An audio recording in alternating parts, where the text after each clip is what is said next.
Live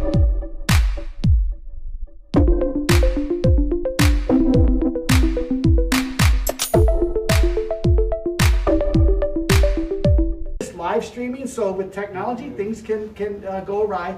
So if you get some buffering or some pauses, just please be patient, stick with us. Usually it comes right back, and hopefully we won't have any problems like that, but just wanted you to know.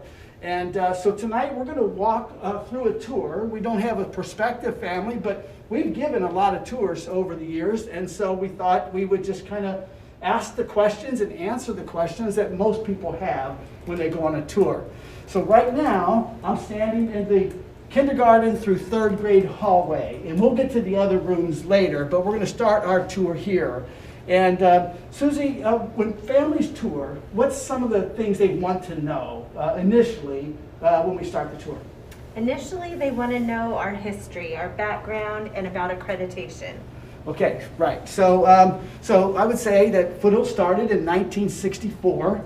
And we are fully accredited with two different accrediting associations, the Western Association of Schools and Colleges and the Association of Christian Schools International. And that accreditation is kind of like a good housekeeping seal of approval. It lets you know, parents, that our school has meets or exceeds state standards. Our teachers have their credential. There's enough books in the library. In fact, we've got a beautiful library.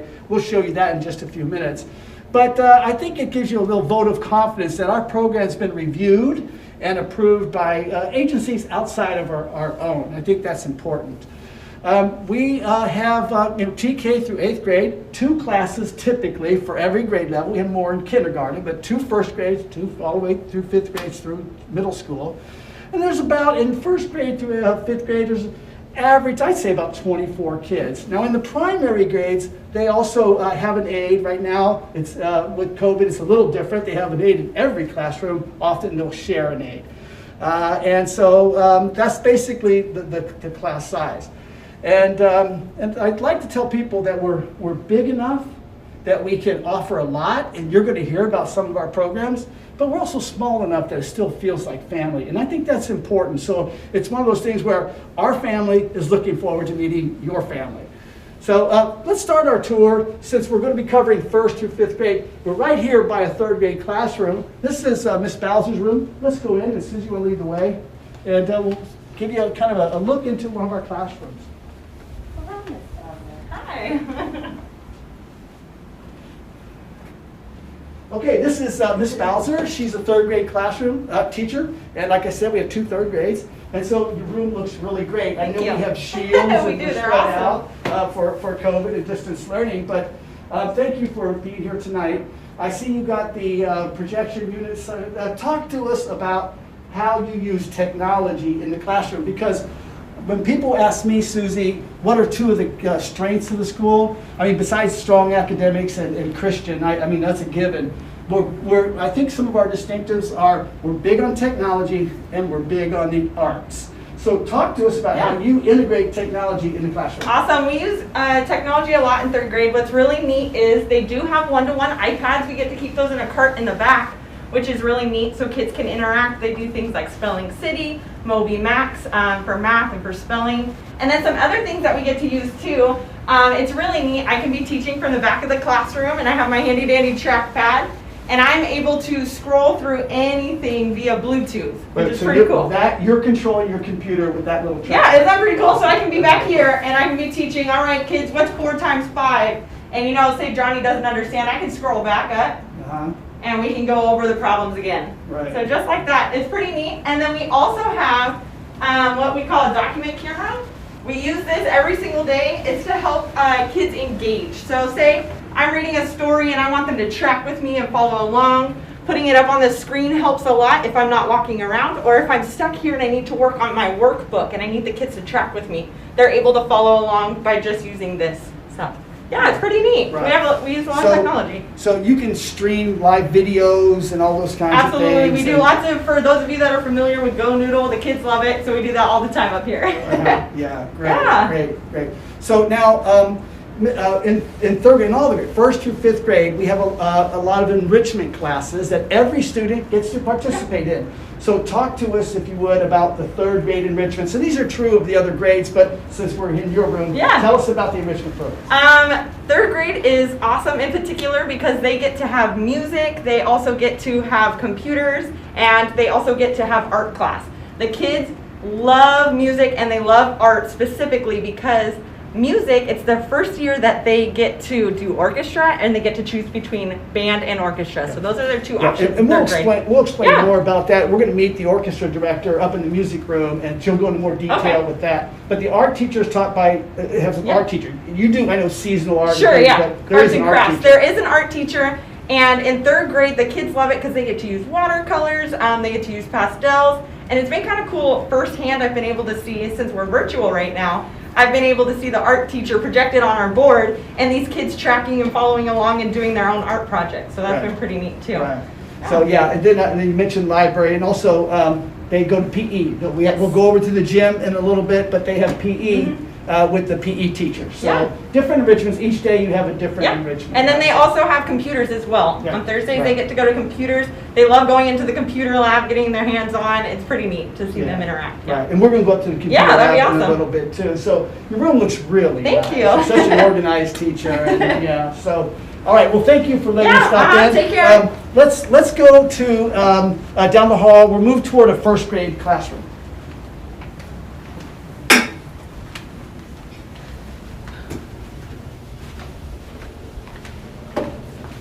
So a lot of people are interested in our child care program. So as we're heading this way, I would just say that we're open from 6:30 in the morning till 6 at night. And there are different child care programs from which parents can choose. There's something if you want morning only, afternoon only, full day, or just occasionally. Some people just need it, here and there on different days. Okay, that's available too. And let me just say while we're here that if you have questions, type it into the chat room because we got a few people standing by to answer some questions. And periodically, we also have some people on the film crew who will ask us those questions. So if it's not getting answered in the chat room or if it feels like it needs more information, we can do that. I'm not going to go into the child care room. I'll just let the guys show it to you. This is the room where people check in the morning. It's a nice spacious room, a great place to collect. I guess there was one thing I would say is that after school, the kids, the parents say, what programs do we have? We got a lot of options. There could be arts and crafts, there could be games, and also a homework room. We don't force the children to go with any particular program. We let them choose, and so they're always doing things that appeal to them. However, if you want your child to be in homework room to get a head start on their homework before they get home, then we'll make sure they get into homework room. So we have an excellent child care program. Wanted you to see this room so you kind of get a feel for that.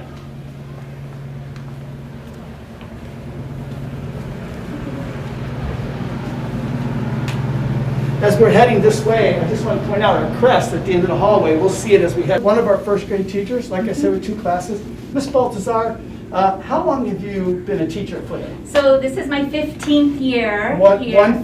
1-5, yes, 15. Right. And so the cool thing about it is that she's a former student. Yes. And so I was her principal. I've been here for 33 years. I was her principal when she went to school. That's right. And we have a handful of teachers like that. In fact, Suzy has been here longer than me. She was a student also. And I went to school with Amy's brother. Yes. Okay. Small world. Beautiful. Yes. Foothill family. Amy, first grade is such an important grade. I mean, yes. Where the kids come in first grade and what they have learned when they exit, it's an inverted L.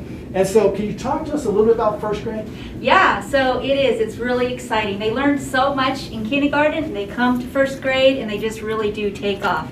They are learning so much more in reading, and then it really takes off with the writing aspect in first grade.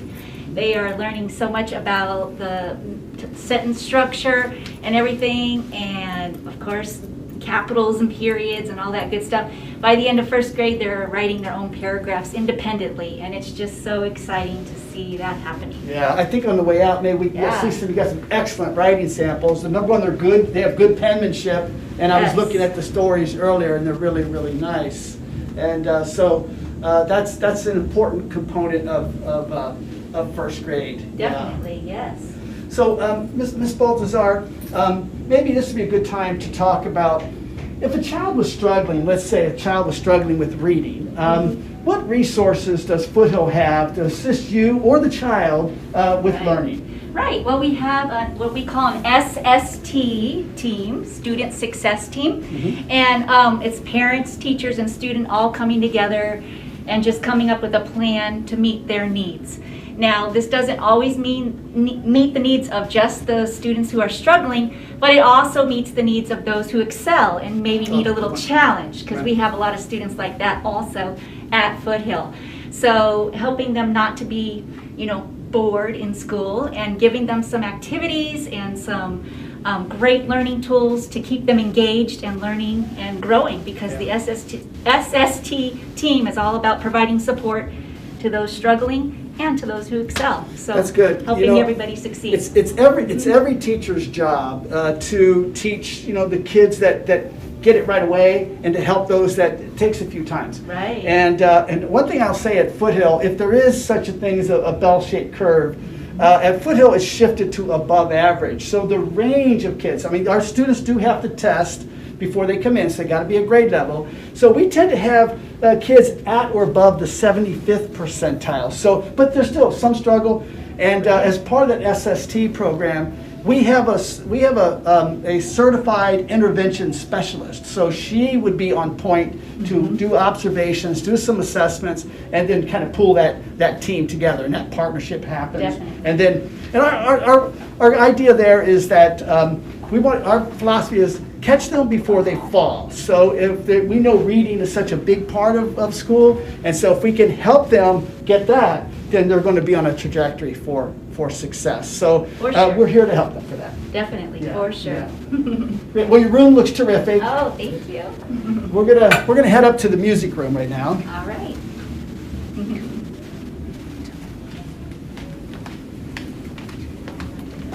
Thank you, Ms. Baltazar. Yep.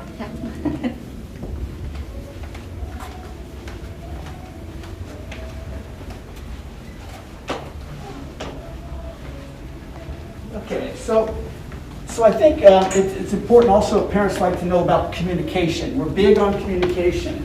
And so we have a database system that allows families to track their grades, track their lesson plans. They'll log in. In fact, they're going to get their ID through RenWeb Fax with an F, Fax. And so you'll get that kind of established, and then that will be part of your connection. The teachers are great about staying in touch, and of course, they invite you to also connect with them as well.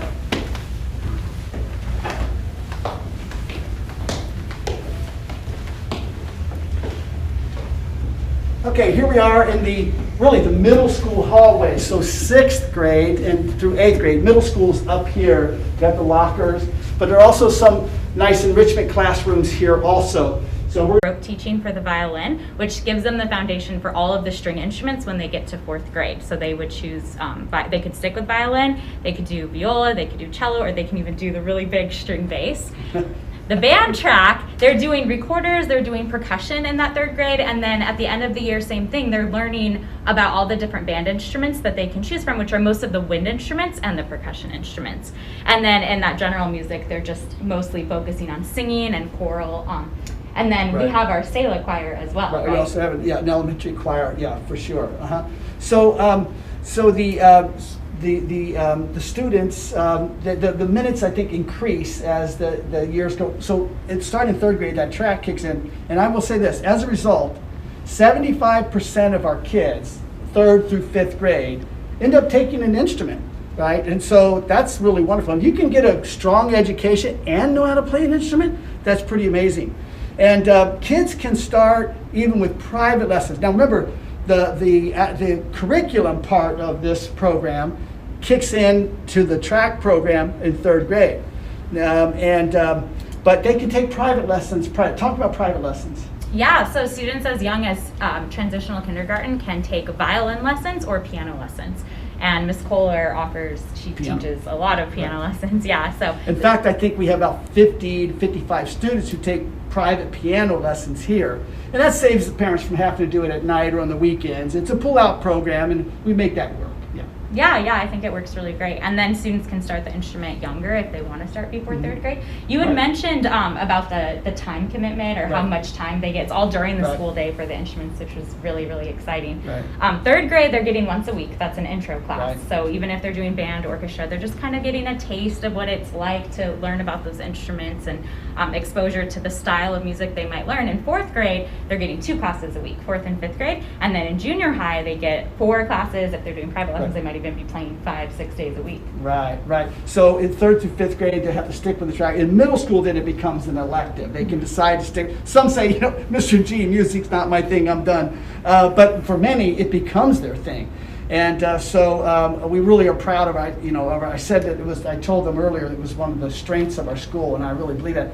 And before we go, we have a community orchestra that includes kids from other schools. And tell us briefly about that. Yeah, so that was one of my big visions. When I came here, I was like, Foothill is such a great school. It stops after 8th grade. And a lot of our students are going to all different high schools around the area, and some of them don't have orchestra programs at all. So I recognize the need in the community to give them that opportunity. So we started the Foothill Christian Legacy Youth Orchestra, and it's for advanced students from 5th grade. Usually, occasionally a 4th grader can be in it, but it's geared toward those high school students who are mostly alumni or students from the community, and they get to go on tours each year, and they get to travel and perform and do a lot of kind of extra things. And I know you recorded at Disneyland. Yeah. You recorded, when they were open, you recorded music to animation in their studio. That was pretty, I was able to tell you, that was pretty impressive. An amazing opportunity. And then also, a year or so ago, the kids actually went to Carnegie Hall. Carnegie Hall in New York. That was incredible. Yeah, we got invited. We auditioned and were invited for a music festival. The New York Invitational Music Festival, and we got to perform on the big stage at Carnegie Hall, and that was a once-in-a-lifetime opportunity. But hopefully amazing. Not. Hopefully we'll be doing it again. Yeah, I think we will. So we have one question. Okay, is there a question from the virtual audience? Yes. Are the tests that you guys were talking about for the music class or only learning the instrument? Let's talk about, there's an entrance test, and that's academic, okay? We look at report cards, and there's a paperwork they have to turn in, and we also do our own test. In the upper grades, they might have achievement tests. So last year, probably schools didn't do that with COVID. Now, as far as there's no really test to get into the orchestra. We start from the beginning, and that's where they learn. This is the place to learn. The community orchestra, she talked about, could be 4th or 5th through high school. That's audition only. So those kids have to be good enough to qualify. And so there's no other assessment for music. We make them into musicians. She does, at least. And so we're very proud of this program. And so thank you for sharing. Also in the middle school, this group is 1st through 5th grade. But I just want to say, in the middle school, those electives also include drumline. That's a nice class that we offer as well. So anyway, thank you for telling us more about the program. We appreciate it. You're welcome. No problem. And I will say, Suzy, sometimes people ask me what are the strengths of the school, and I talk about programs. The real strength are the teachers. Definitely. Miss Knight's been with us almost 15 years. Miss Baltazar's been with us over 10. And so we've got a lot of teachers that they love teaching here, and they're invested, and so they stick around. And this is how programs grow and develop. And I've been here long enough to really see how they've advanced. And so it's really part of, for me, it gives me a lot of joy to see that. So we're going to walk down the junior high hallway.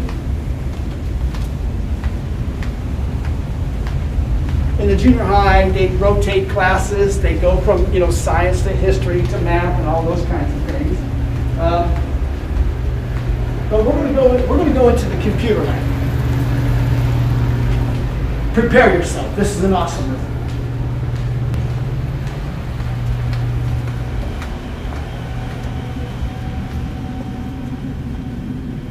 Okay, welcome to our computer lab. We're Apple Mac environment, you can see that. And so the classes will come up here for computer each week. And as they get older, the instructional minutes increase. We have a lot of programs to offer. First grades, they even do simple coding with a little, looks like a toy, but they actually do coding, learn coding with this, B-bots. The 4th and 5th graders, they actually create a video game. They have a booklet. I'm going to grab this real quick. They have a booklet where they helps them to outline their story, get their storyboard. They create a character, and then they begin to build a video game. Kids really like that. We also have a 3D printer, and you can see that kind of in the back there. And these items here were actually made by a student on the 3D printer. This is a little desk caddy, a pencil caddy, and this was actually printed in the 3D printer. As they get older, of course, they can do more, and then we actually have in the middle school a coding and robotics class, and last year they competed in the Western United States, took 4th place in a coding competition. It was kind of interesting because you go to the competition, and if it's athletics, you watch the kids play. But in the coding, they're just cranking on a computer, and then the results come out in the end. But it's kind of fun. Now, one of our philosophies here at Foothill is we believe that every child is gifted at something. There's a genius in every child, and it's our job to help identify that, nurture it, and then watch it grow. And so not everybody is going to be a coder, but for those who computers and coding and those kinds of things are their thing, we've got a program that can take them as far as they can go. Maybe it's music. We got a music program that supports that. As Miss Baltazar said, she's got a strong writing program. Maybe they'll be an author someday. And that's our responsibility to help these kids grow and develop and reach their fullest potential in the giftedness that God has given them. And we like to say, from here, you can go anywhere. And I think that's really true. So there's more here, but we'll just give you the overview. We love our computer lab. We have a couple different computer teachers. One main computer teacher. Others teach, architecture through Minecraft and different things like that. So a lot going on with technology in our school. We probably have over 300 iPads and different technology opportunities for the kids. Let's go to the library.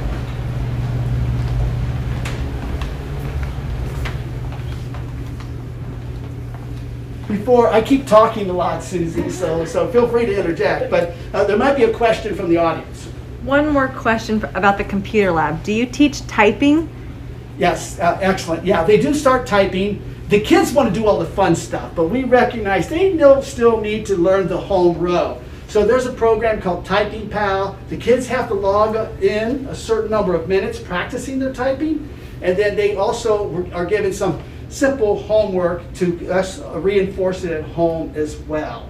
And so while we talk about homework, let me just say, we don't believe in piling on busy work for the kids. Our philosophy is we want it to be a reasonable amount for what's age appropriate. We want it to be quality, not quantity.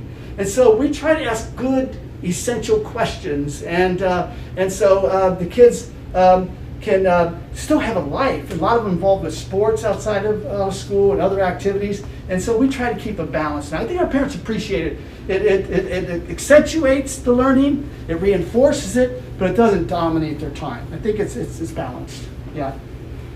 Well, this is our library, one of my favorite rooms on the campus. Again, our librarian's been with us probably 25 years, so she's just got this. Now, a lot of schools have a program where the kids get a reading level, and they read books at that level, and they take comprehension tests on the computers.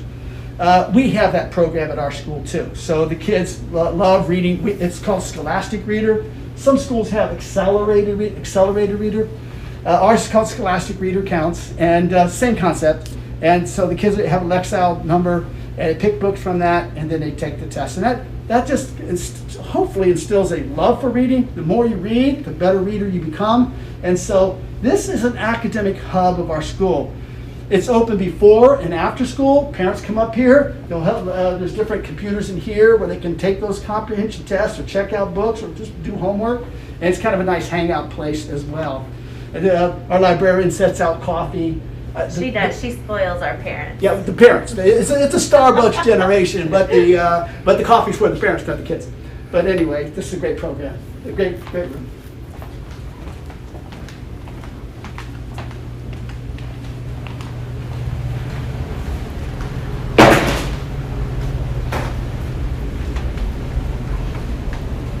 So those are the 3 rooms where the younger kids will come up here. So that's the only time they're really up in this hallway.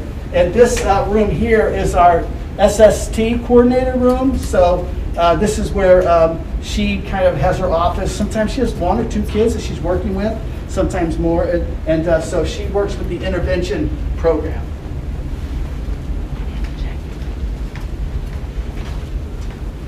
Are there any other questions out there that maybe... Just walk in and come on. Yeah.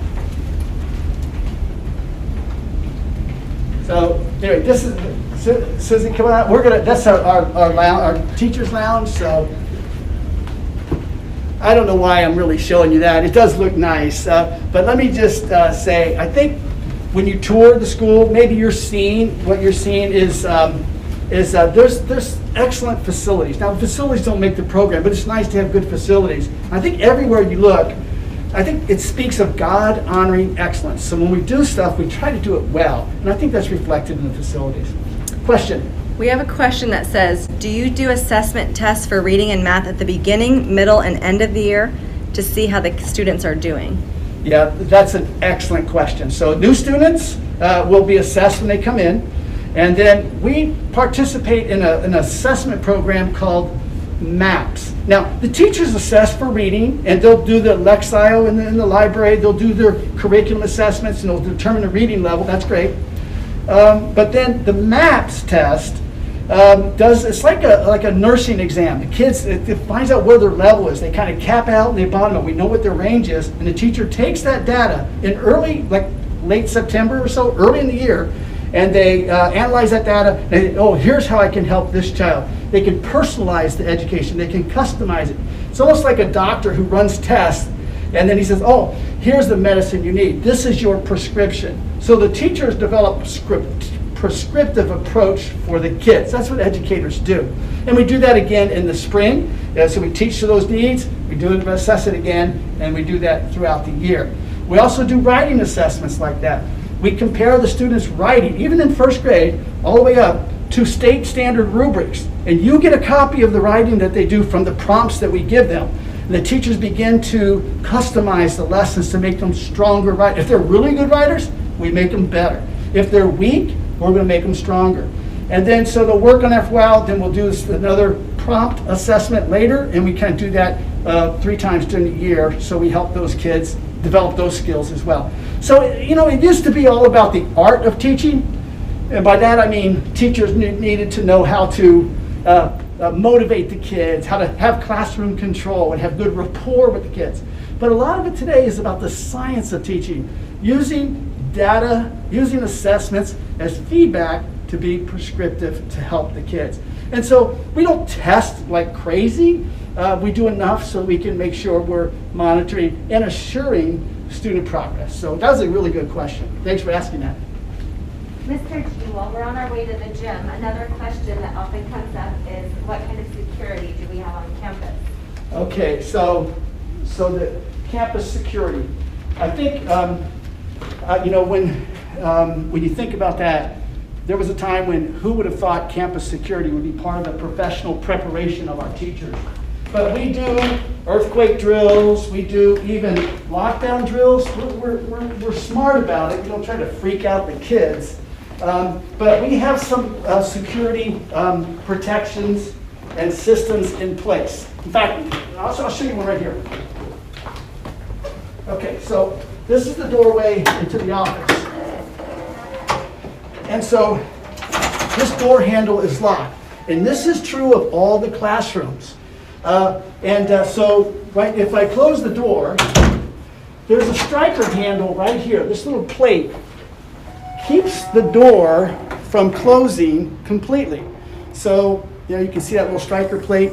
And then so what happens is the door handle's locked, but it doesn't catch. All the teachers, if there was a lockdown, the teachers know, of course they'll be inside the room, they would push the lever up, the door would cinch down, and by the way, we have pull down screens going to the floor. So now if there was an active shooter or someone with bad intentions on campus, they can pull down the screens, they can quiet over in the corner, and they can lock down the room. And at Sandy Hook, this is where they had the same thing. The teachers had to go into the hallway, fumble with their keys, under stress, and try to get into a lockdown. So this striker helps us to do that without having to put the teacher in harm's way. They can do it quickly. So that's one little mechanism that has a lot of safety value. So that's, and then as we transition over to the gym, as we walk this way, I'll just point out, there's probably over 30 cameras on campus. Some are inside, a lot of them are outside, and that's kind of to help record what's going on, but also to deter any potential problems. So that's an important thing. The students are not allowed to be on the plaza during school hours without an adult with them. So all the doors are locked. The only way in is through the office, and so that's again another measure we have in place. So we're heading over to our gymnasium or our main auditorium. Fourth and fifth grade are also in this building.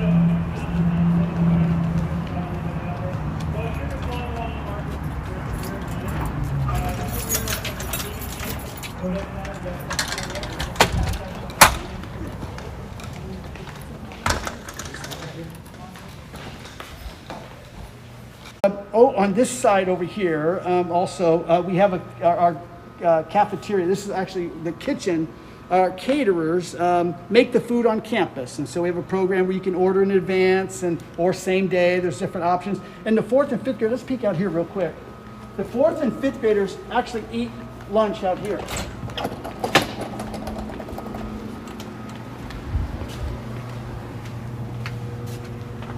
So this is where fourth and fifth graders would have lunch, and in a lot of lunch programs, first TK through third grade, the students have to order the lunch of the day, or there's optional lunches. If they don't want the spaghetti lunch, they could get the sub sandwich or something like that. But starting in fourth grade, they can do that. They can order the lunch of the day, or they can order a la carte. They could order an apple, they could get a yogurt, they could get different things a la carte style instead of just the whole lunch, or they can get the lunch in something to supplement it. So, but this is where they eat. We don't have all the tables out right now. We don't need them at this particular time, but this is a great spot for the kids to hang out. And so this is where the fourth and fifth graders have their lunch. Any questions about that? Not a question about this, but a question about bullying. And we also want to meet Miss Chappelle again because the video skipped. Yeah. Okay, so we'll head back into the gym. So as a Christian school, I tell the kids, if there's one place on this earth where you should be able to be yourself, go to school, have fun, even get an answer wrong. It should be, and without being ridiculed or made fun of or put down, it should be a Christian school. So we teach the golden rule, do unto others. We tell, love thy neighbor. We teach that every child is created in the image of God. And so you don't disrespect other people who are made in his image. And I will say, I don't have time to get into this tonight, but I would encourage you to write this down. oneschoolsresponse.org. oneschoolsresponse.org. A few years ago, with everything that was happening in our country, the polarization, the hate speech, we felt we had to do something to address that. So we developed an immersive art exhibit. It's not student art. It's like something you'd see at LACMA, at the LA County Museum of Art, where the kids go into a room and there's something there that evokes an emotion. It's artivism. It's art that stirs up your emotion to hopefully make a difference. So One School's Response shows you pictures of those different rooms, those different, and so what we did is called Bias, Bigotry, and Bullying. one school's response. It helped our kids process the importance of treating each other with kindness. And they were able to process it. You know, every generation has to learn this for themselves. You think they should know it by now, but we don't. Human nature is such where we sometimes gravitate or default to that. And so we try to help kids. We don't have bullying here. We do have an anonymous app where kids could report something, so we can get to the bottom of something. But that's typically middle school kids might use that. But we don't have a problem with that because I think the kids respect each other. A lot of them have grown up, coming through, first, second, third grade, like brothers and sisters. And so we might have sibling stuff, but no real bullying problem. Ms. Chappelle, so now your kids get 2 teachers, and then they also, starting in 4th grade, go to science camps. We have outdoor camps. Now this year, all bets are off because of COVID. But talk to us about CME, the Catalina Island Marine Institute. Yes, so our 5th graders have 2 teachers, and one of my subjects is science, and we do have the privilege to go to Catalina CME camp, and it just gives the kids hands-on experience. They learn how to snorkel. It's just a wonderful time for them, so we enjoy that where we learn that. So it's definitely a privilege to teach here. I can attest, I have a 6th grader in junior high, and having 2 teachers in 5th grade really helps a smooth transition from 5th grade to junior high, where they now are learning to have 2 teachers, moving on to 6. So it's just an amazing experience.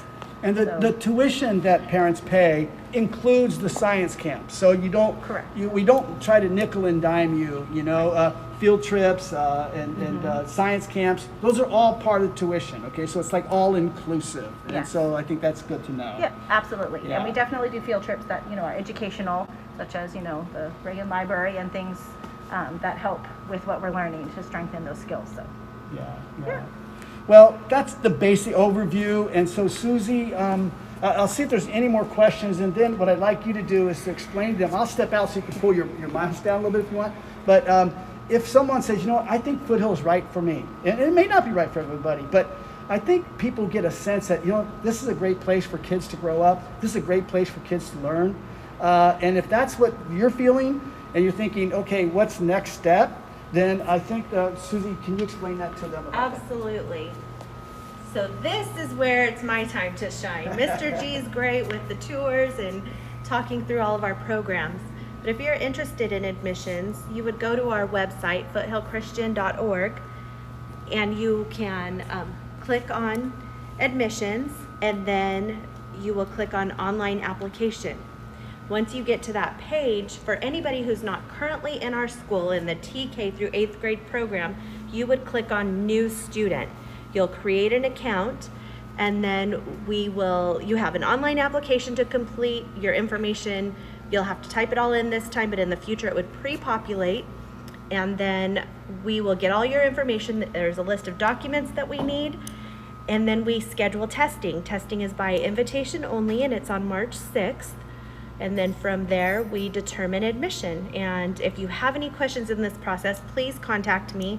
I'm able to be reached by email almost 24/7. There's very few hours I don't answer my emails because I know this is a big time for parents and these questions weigh on you.